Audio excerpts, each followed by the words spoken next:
One Piece adalah Indonesia. One Piece mempresentasikan dunia yang terfragmentasi tapi tetap terhubung oleh jalur maritim. Persis seperti Nusantara. Setiap pulau punya masakan sendiri, pakaian sendiri, kebiasaan sendiri. Sama seperti Indonesia. Tetapi kedekatan itu tidak berhenti di situ. Justru hal yang paling Indonesia dalam One Piece bukan geografisnya, melainkan struktur kekuasaan dan sejarah konfliknya.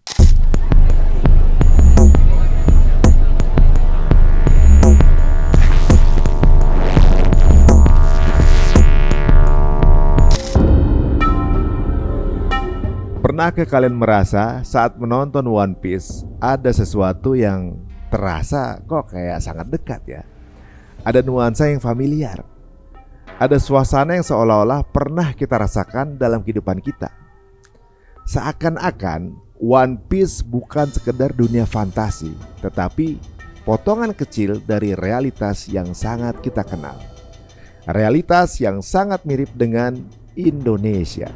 Semakin saya memperhatikan, semakin saya melihat pola bahwa dunia One Piece dengan segala kerumitan dan keindahannya memiliki banyak kemiripan dengan Indonesia. Baik dari geografi, budaya, dinamika sosial, sampai konflik politiknya. Dan mungkin itu bukan sebuah kebetulan. Dunia One Piece dibangun di atas ribuan pulau. Laut menjadi pondasi peradaban. Perdagangan, peperangan, migrasi, semuanya berputar di sekitar lautan. Dan bagi kita yang tinggal di negara kepulauan terbesar di dunia ini, terasa sangat dekat. Indonesia terbentang dari Sabang sampai Merauke, terdiri dari belasan ribu pulau yang masing-masing memiliki identitas, adat, dan sejarah sendiri. One Piece mempresentasikan dunia yang terfragmentasi tapi tetap terhubung oleh jalur maritim. Persis seperti Nusantara. Setiap pulau punya masakan sendiri, pakaian sendiri, kebiasaan sendiri. Sama seperti Indonesia. Tetapi kedekatan itu tidak berhenti di situ. Justru hal yang paling Indonesia dalam One Piece bukan geografisnya, melainkan struktur kekuasaan dan sejarah konfliknya. Coba perhatikan pemerintah dunia. Sebuah sistem besar dan kompleks yang katanya diciptakan demi kedamaian, namun di balik itu mereka menyimpan banyak rahasia kelam.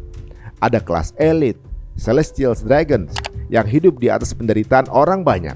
Ada hukum yang dibuat untuk menguntungkan segelintir orang. Ada media yang dikendalikan. Ada sejarah yang diputarbalikan. Bagi bangsa yang pernah dijajah ratusan tahun, lalu hidup di masa modern yang juga dipenuhi oligarki, manipulasi politik, dan juga ketimpangan kekuasaan, gambaran seperti itu tidak asing sama sekali. Masyarakat kecil di One Piece yang ditindas, dibungkam, atau ditipu mewakili kisah jutaan rakyat dunia nyata, termasuk di Indonesia. Mereka hidup di antara janji-janji manis politik, propaganda, dan sistem sosial yang sering tidak berpihak pada mereka. Dan kini, mari kita lihat siapa protagonis utama cerita ini. Monkey D. Luffy dan kelompok topi jerami bukan bangsawan, bukan anak orang berkuasa, bukan keturunan keluarga elit. Mereka adalah orang biasa seperti mayoritas rakyat Indonesia.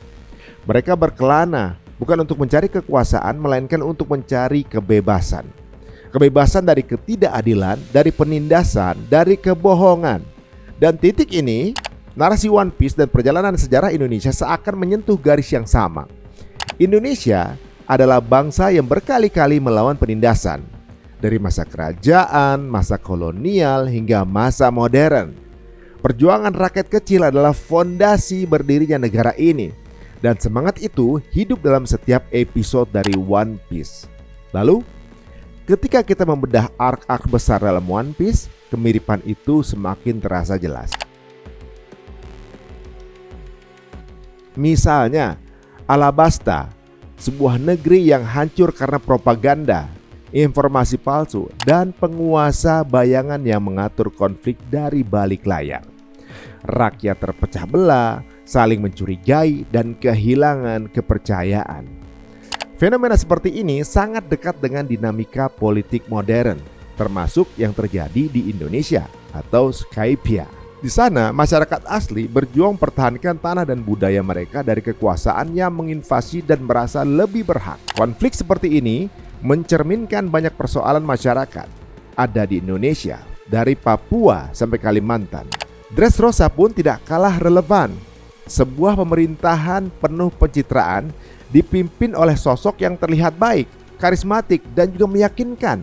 Padahal ia sedang membangun kekuasaan yang menindas di balik layar. Rakyat tertipu oleh drama politik dan juga representasi dari media. Konteks seperti ini terasa sangat dekat dengan berbagai fenomena politik di Indonesia yang penuh dengan pencitraan dan pengendalian narasi. Dan tentu Wano. Banyak yang melihatnya sebagai representasi Jepang, tapi jika diperhatikan lebih dalam, struktur ceritanya sangat sesuai dengan banyak negara yang pernah dijajah.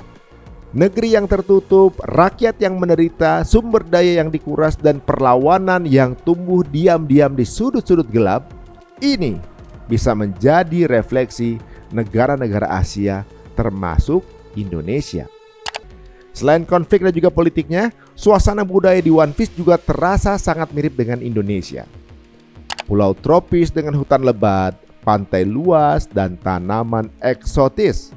Masyarakat yang penuh tradisi, musik, tarian, dan juga ritual ada di sana.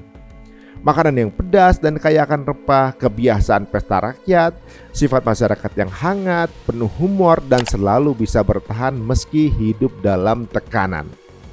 Suku Sandia misalnya, dengan tato dan warisan leluhur mereka, sangat mirip dengan banyak suku adat Indonesia Timur. Pulau-pulau tropis yang dipenuhi hutan dan pantai seakan mencerminkan Sumatera, Kalimantan, Sulawesi, sampai Papua. Dan cara banyak penduduk One Piece hidup dengan gotong royong dan solidaritas. Itu adalah ciri khas bangsa kita.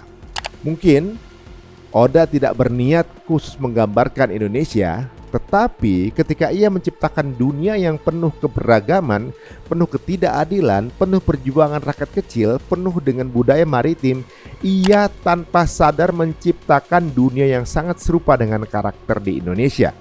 Karena Indonesia adalah negara yang unik, negara yang dibangun di atas laut dan budaya, negara yang kaya tapi sering terluka oleh kekuasaan, negara yang penuh dengan konflik tapi penuh dengan harapan, negara yang selalu bangkit meski berkali-kali jatuh. Dan kita ketika menonton One Piece, mungkin tanpa kita sadari, kita sedang melihat refleksi bangsa kita sendiri, refleksi perjalanan panjang rakyat kecil, dan refleksi perjuangan untuk merdeka, serta refleksi luka sejarah dan mimpi besar untuk masa depan. Jadi, apakah One Piece benar-benar gambaran Indonesia? Mungkin jawabannya tidak secara eksplisit, tapi secara filosofis, secara narasi, secara semangat, Indonesia dan One Piece memiliki garis yang tak terlihat yang menghubungkan keduanya.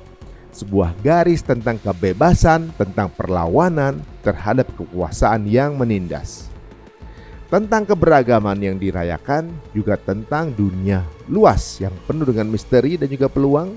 Dan mungkin Indonesia adalah One Piece itu sendiri, sebuah negeri yang masih terus mencari harta karun terbesarnya, keadilan, kemakmuran, dan kebebasan bagi seluruh rakyatnya. Jika kalian merasa ada arc pulau atau juga karakter One Piece yang paling mencerminkan Indonesia, tuliskan pendapat kalian. Karena setiap dari kita mungkin punya perspektif sendiri tentang bagaimana dua dunia ini saling beririsan. Terima kasih telah mendengarkan, sampai jumpa di beruntung berikutnya.